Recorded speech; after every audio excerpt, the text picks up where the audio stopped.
All right, flashlights on. Everybody's moving cover left.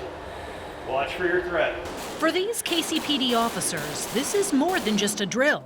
Not only is it a test they have to pass to stay current on their certification, it's also a chance to practice staying calm when adrenaline floods their bodies, speeding up the heart rate and triggering a fight or flight response. Back in 2018, I was training a new sergeant. It was his first evening, and a 23-year-old man pulled alongside us and fired 4 times into our patrol vehicle at Blue Parkway in Kensington.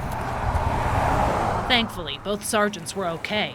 Rather than panicking, he recalls they stayed calm and followed the suspect, eventually taking him into custody. Sergeant Christopher Toigo credits that, in part, to focusing on their breathing. We believe that if you breathe and you make sure that that fight or flight response in your brain is not turned on, that you perform better. However, as the supervisor in charge of firearms training, Sergeant Ward Smith points out, this is more than just the type of breathing most of us do without a second thought. Instead, it's a very specific technique referred to as diaphragmatic breathing. Kind of exhale, get all the air out of you, and then when we start, I want you to breathe in until the point where it starts to become uncomfortable, and I want you to concentrate on your stomach. If your stomach kind of balloons out, don't worry about it. That means you're doing it right. So we have a whole 3-point difference between the groups. To prove it's effective, KCPD has partnered with the Clinical Psychology Department at Kansas City University to study its effects. They've taken participants and divided them into 2 groups, one that practices breathing techniques and one that doesn't. Then they undergo shooting exercises like this, and afterward, these doctoral students study the results. Our data has not been peer-reviewed yet, so I just want to make sure that that's clear.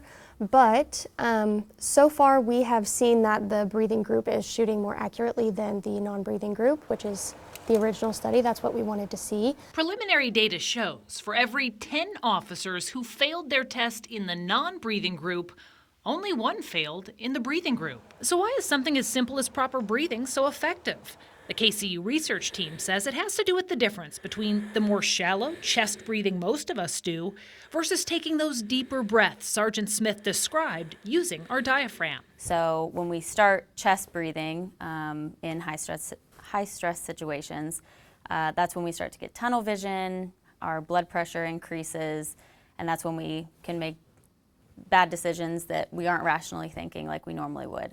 So when we're breathing through our diaphragm, it's a deeper, slower breath, and we tend to think more rationally.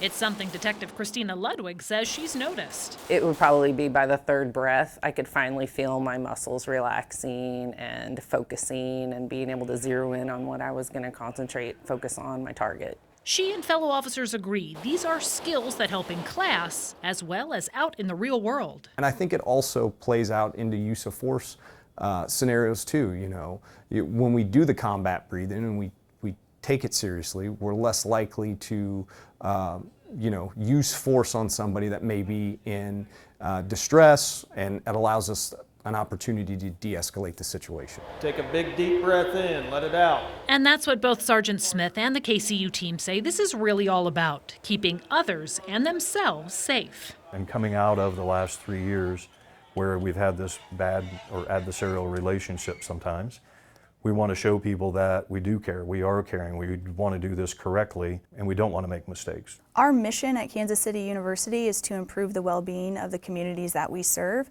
and our police officers are part of our community. And so being able to enhance their training and maybe create a more safe environment for them and for those in the community was really important to us.